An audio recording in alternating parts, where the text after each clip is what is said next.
नाम पनि ब्रिज राखिएको खासमा त्यही यसको रिजन हो। यसको इन्ट्रोडक्सनमा त्यति नै हो।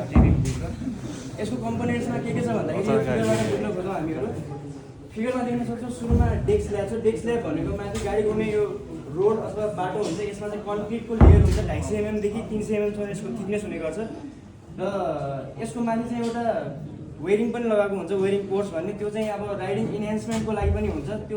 त्यसले के काम गर्छ भन्दाखेरि चाहिँ सर्फेसलाई स्मुथ बनाएर गाडीलाई पनि हिँड्नको लागि एउटा राम्रो स्मुथर सर्फेस हुन्छ त्यसको माथि चाहिँ। र मेन भनेको चाहिँ डेस्क स्ल्याब भनेको यो माथिको टप सर्फेस भयो। त्यसपछि मेन गर्डर्स भन्छ। मेन गर्डर्स भनेको चाहिँ त्यसको अर्को नाम भनेको लङ्गिट्युडनल गर्डर पनि हो। लङ्गिट्युडनल गर्डर चाहिँ यसको स्ल्याबको लेन्थको अप्रोचमा पछाडिसम्म गएको हुन्छ, जस्तो यहाँ देख्न सक्छौँ हामीहरू।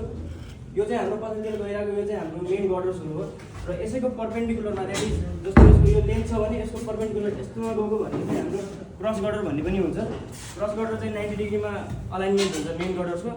र त्यसपछि बियरिङ भन्ने हुन्छ। बियरिङ भनेको चाहिँ हाम्रो लङ्गिट्युडनल गर्डर्सहरूको तलपट्टि सबभन्दा तलको फेदमा एउटा स्टिलको रिइन्फोर्समेन्ट पनि गरिएको हुन्छ। त्यसको त्यो र स्ल्याब पायरको बिचमा चाहिँ एउटा ग्याप हुन्छ, त्यसमा चाहिँ हामीले बियरिङ पनि राखिएको हुन्छ। बियरिङ भनेको केही पनि होइन, हामीले बुझ्दाखेरि बियरिङ भनेको गोलो गोलो बियरिङ भन्ने बुझिन्छ यस्तो, तर त्यो बियरिङ गोलो चाहिँ हुँदैन। यो चाहिँ अलि सी टाइपको हुन्छ यस्तो खालको। यो चाहिँ रबरले पनि बनेको हुन्छ सो द्याट यसले काम के गर्छ भन्दाखेरि कहिलेकाहीँ त्यो अब स्टिल त्यसको माथिको लेयर भनेको स्टिल हुन्छ। अब गर्मी सिजन र चियो सिजनमा त्यसको कन्ट्र्याक्सन र इलोङ्गेसन हुने भएर त्यसले चाहिँ अलिक एक्सपान्ड हुन्छ, कहिले खुम्चिन्छ। त्यसको लागि एकोमोडेसन गर्ने काम गर्छ यसले चाहिँ, सो द्याट स्पेस होस् र स्ट्रक्चरमा धेरै प्रब्लम नहोस् भन्ने यसको मेन रिजन हो।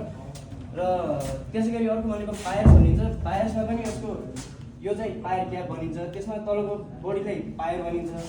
पायर भइसकेपछि अब यसको लोड ट्रान्सफर मेकानिजम पनि के छ भन्दाखेरि सबैभन्दा पहिला माथि चाहिँ लोड डेस्क स्ल्याबमा लाग्छ, त्यहाँबाट चाहिँ क्रस गर्डरमा पास हुन्छ। क्रस गर्डर पछि चाहिँ लङ्गिट्युडनल गर्डरमा जान्छ। लङ्गिट्युडनल गर्डरबाट चाहिँ हाम्रो बियरिङमा जान्छ। बियरिङबाट पायर्समा, पायर्सबाट फाउन्डेसनमा, र फाउन्डेसनबाट लास्टमा गएर सोलमा गएर त्यो डिपोजिट हुन्छ। यो चाहिँ हाम्रो यसको छ।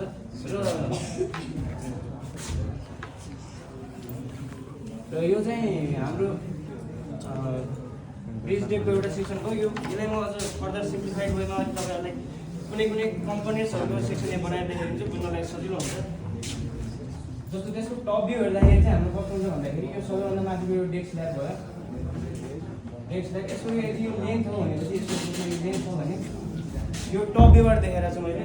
र यहाँबाट चाहिँ यसको एप्रोचमा यहाँबाट यो गएको भनेको हाम्रो लङ्गिट्युडनल गर्डर्सहरू हो।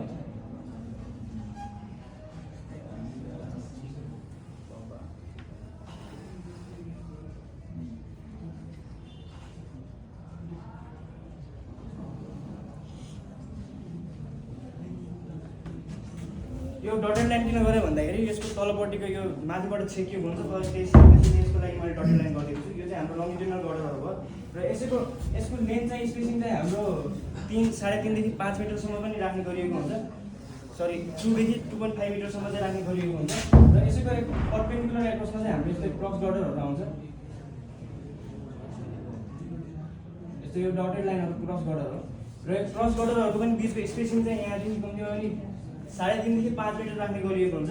र माथिबाट डेस्क स्ल्याबमा सुरुमा लोड लाग्छ, यसमा लोड लाग्छ, यहाँ गाडीहरू उडिरहेको हुन्छ। त्यहाँबाट चाहिँ हाम्रो क्रस गर्डरमा लोड पास हुन्छ। क्रस गर्डरबाट लङ्गिट्युडनल गर्डरमा जान्छ। त्यहाँदेखि चाहिँ हाम्रो बियरिङमा पास भएर बियरिङदेखि पायरमा जान्छ, पायरदेखि चाहिँ ग्राउन्डमा डिपोजिट हुने। त्यो चाहिँ यसको मेकानिजम रहेको छ। र यसैको अब यहाँ बुझ्दाखेरि चाहिँ जस्तो यो हाम्रो पायर छ र पायर छ, यसको माथि चाहिँ हाम्रो यो लङ्गिट्युडनल गर्डर हुन्छ। र यसको बिचमा चाहिँ एउटा ग्याप हुन्छ। यहाँनिर चाहिँ बियरिङको पोइन्ट्सहरू हुन्छ। यो फिगरमा चाहिँ अब देखाउन सकिएको छैन। यहाँनिर चाहिँ हाम्रो बियरिङ राखिएको हुन्छ, त्यस्तो हुन्छ यसमा चाहिँ। र टिबिङ एक्सन छ। अघि भनिएको जस्तो मोनोलिथिक कास्टिङ भनेको चाहिँ हाम्रो यो होल कम्पोनेन्ट। अब यो कम्पोनेन्टलाई हामीले दुईवटा भागमा डिभाइड गर्न सक्छौँ। एउटा भनेको स्ल्याब माथिको भागलाई चाहिँ फ्ल्याट गर्न सकिन्छ, त्यो चाहिँ होरिजन्टली गएको पार्ट भयो। र अर्को भनेको भर्टिकल पार्ट, यसलाई चाहिँ हामीले वेब पनि भन्न सक्छौँ। र यो दुईवटा अलग अलग कम्पोनेन्ट्सहरूलाई चाहिँ हामीले एउटै फिलअपमा एकैचोटिमा चाहिँ कन्स्ट्रक्सन गर्छौँ भने चाहिँ त्यसले मोनोलिथिक कास्टिङ भनिन्छ। त्यसलाई कास्टिङ भनेको के भने त्यो बनाउने हो, त्यो कोर अप गर्नुपर्छ। जस्तो मोल्डिङमा पनि मोल्ड्सहरूमा पनि हामीले कन्क्रिट हालेर बनाउने गरिन्छ, त्यस्तै नै हो कास्टिङ भनेको। र मोनोलिथिक भनेको त्यसले गर्दाखेरि चाहिँ यिनीहरूले एउटै प्रोपर्टी, एउटै बिहेभियर देखाउने गरिन्छ, त्यो हो। र अर्को भनेको कम्बाइन्ड सेप फर्मेसन भनेको जस्तो यो भागलाई अलग्गै सुरुमा कन्स्ट्रक्सन गरेर त्यसको माथि सर्टेन टाइमपछि चाहिँ यसलाई कन्स्ट्रक्सन गरेर कम्बाइन्ड सेट बनाउने त्यो कम्बाइन्ड सेट फर्मेसन भयो। अब लोड एप्लिकेसन त्यसै गरी स्ट्रेस डिस्ट्रिब्युसन। अब माथिको स्ल्याबमा चाहिँ गाडी कुर्दाखेरि चाहिँ सुरुमा त्यसलाई कम्प्रेसिभ फोर्स दिने गर्छ त्यो माथिको यो होरिजोन्टल अथवा टप सेक्सनमा चाहिँ, र त्यहाँबाट चाहिँ तल लोड ट्रान्सफर हुँदाखेरि चाहिँ तल चाहिँ टेन्साइल फोर्स चाहिँ लाग्ने गरेको हुन्छ। त्यसपछि रोल अफ स्ल्याब अब रिजल्ट यो सबै कुराहरू दिने हो। अब त्यो सर्टेन एउटा डिस्टेन्स पछि चाहिँ त्यो बिमहरूलाई चाहिँ कन्स्ट्रक्सन गरिन्छ सो द्याट बेन्डिङ मोमेन्ट चाहिँ कम आओस् र त्यसले चाहिँ अब माथिको स्टेबिलिटीलाई चाहिँ बढाओस् भन्ने यसको मेन मोटिभ हो। यति नै हो।